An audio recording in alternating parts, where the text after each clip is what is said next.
Mga ka-homepage, pamilyar ba sa inyo ang painful burning or scratching sensation sa inyong lalamunan? Pananakit nito sa tuwing lumulunok na minsan sinasamahan pa ng ubo, pagbahing at pamamalat. Ilan lamang yan sa mga sintomas ng sore throat.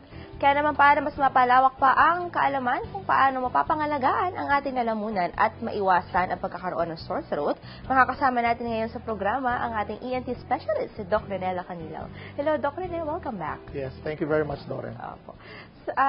Doc, sore throat, ito ay isa sa mga madalas na karamdaman. At madalas din siyang nako-confuse with tonsillitis.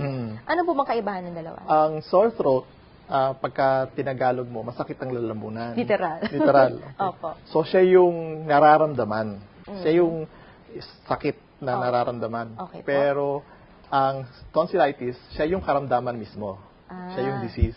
So, ang sore throat po is symptom Yes. ng sakit? Yes. Sintomas lang siya. Okay. Sintomas po siya ng tonsillitis lang o sintomas pa siya ng iba pang sakit? Maraming klase ng sakit ang pwede magbigay ng sintomas na gano'n. Okay po. Ang pinakakaraniwan, yung sinasabi natin na pharyngitis, yung nahahawa tayo ng sipon, ubo, tapos sasakit ang lalamunan. Opo. Yun yung karaniwan. Yun yung una mong indikasyon na, ay, mukha akong sisipunin. Yes, oo. Pero maraming klase ng sakit na katulad ng tonsillitis na nagsisimula din sa sakit ng lalamunan. Okay po. Oo. So, tonsillitis, Yes. pharyngitis. Yes, pharyngitis. Oo. Tapos may mga, tulad nga sinasabi natin, may mga ibang klase ng sakit na lumalabas sa lalamunan Opo. na pwede sa'yo magbigay ng mas malala na klase ng sakit. Usually po, yung sore throat, buhat sa araw na maramdaman mo siya, ganong katagal? Usually mga 7 araw, 7 days. Ano po yun as a symptom? Yes. Bago lumabas yung totoong sakit mo? Yes. Usually kasama na siya doon. Okay So, po. sipon, ubo, sakit ng lalamunan. After 7 days, pag mas matagal pa siya doon, magtataka ka na. Okay. Dapat. So, kung sa kalagitnaan, na-arrest mo yung sore throat, ibig sabihin, kung ano man yung meron sa katawan mo na, Oo, ano mo yun? nakaka-recover ka na noon. Ito po, Doc, sabi mo 7 days. Kapag ba lumampas na 7 days, ibig sabihin, dapat ka na patingin sa doktor? Oo. Kasi meron mga klase ng sore throat na nag-sore throat ka, tapos naramdaman mo 5 araw kang sore throat, pagaling ka na, biglang after 7 days, biglang lumala uli, sumakit. Iba yun. So at that time, kailangan ka na Kailangan mo magpatingin. Oo. Meron po bang cases na kapag ang sore throat hindi mo pininsen, hindi mo pinabayaan, maaari siya maging sintomas ng sakit na pwede mo ikamatay? Yes, yes. Ano po? Yung may mga sore throat na kailangan kayo magpatingin talaga sa doktor. Opo. Like yung mga cases na tinatawag namin na epiglottitis. Ano po yung Yun epiglottitis? yung parang, kasi sa lalamunan natin, yun yung nagkocontrol ng pagbaba ng pagkain para hindi pumasok sa hingahan. Okay. So, yung ito harang, hingahan, yung flap. siya yung flap sa ibabaw. Okay. Pag namagayon, pwede bumara sa hingahan. So, hindi ka makakahinga? Hindi ka makakahinga. Oh, okay. So, yun, delikado yun. So, kailangan mo talaga magpatingin sa doktor. Epiglottitis, ano pa po? Epiglottitis. Sabihin mo na lahat, Doc. Baka may iba Tapos, pa. meron tinatawag na peritonsillar abscess. Ano naman po Yun yun? yung pagka yung tonsillitis mo, merong nag-develop ng nana sa likod. Okay. Tapos, bubukol yan sa loob ng lalamunan. Haharang sa daanan. Opo. So, hindi ka makakakain, hindi ka makakahinga, tapos hindi ka makakanganga. So hindi ka makakasubo, hindi ka pwede uminom Yes, ng gamot. oo. Okay po. Okay. Tapos, ang isa pang importante is yung parang ordinary sore throat siya. Akala mo tonsillitis. Pero pag nilalagnat ka ng matagal, tapos sinilip mo yung lalamunan, may makapal na parang puti, diphtheria. Ano naman po yung diphtheria? Yung diphtheria yung nakakahawa na sakit na pwedeng ikamatay mo din.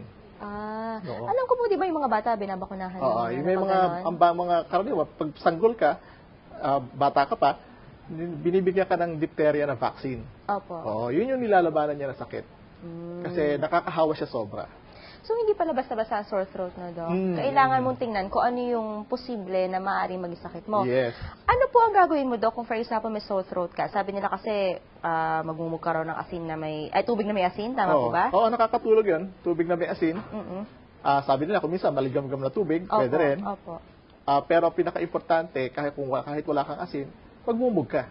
Kahit tubig na ordinaryo. Pwede Tap na yun. water? Oo, the first day, Opo. karaniwan, pwede makatulong na magbumug ka, pero kailangan madalas. How often po? Every hour, every 2 hours. Every 2 hours, Yes. dapat gargle. Gargle Wala ka. pong anything yung tubig, pwedeng water lang siya. Yes, pwedeng water lang. Ano pong nagagawa ng tubig? Hindi, Cleansing? yes, something like parang nag-cleanse yung area, Opo. tapos natutulungan yung flow. Opo. Yun. So, yun yung effect niya. Ano naman po yung hindi mo dapat gawin kapag may sore throat ka? Kasi malalala yung sore throat mo.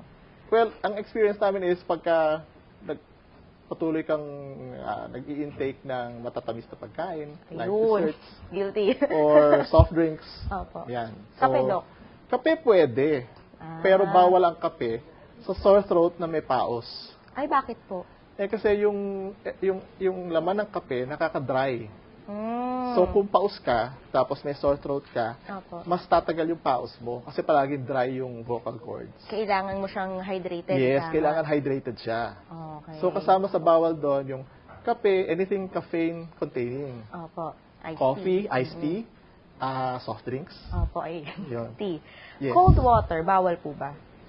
Ice cold. Wag lang yung panayelo. Ah. Pwedeng galing sa ref, Opo. masarap na 'yon, hindi mo na Nakakasulit kailangan. yun. Yes. Basta wag lang po masyado. Wag lang panayelo. At wag kang kakanta masyado. Hindi, pag may sore throat ka, Opo. tapos nag-horse ka na, wag ka na kumanta. Okay. Pahinga mo muna. Thank you so much po, Doc Rene, sa maraming kaalamang inyo binigay sa amin this morning. Sana nakatulong ang health tip na ibinahagi namin sa inyo. Huwag po kayo maglilipat ng channel. Magbabalik agad ang homepage.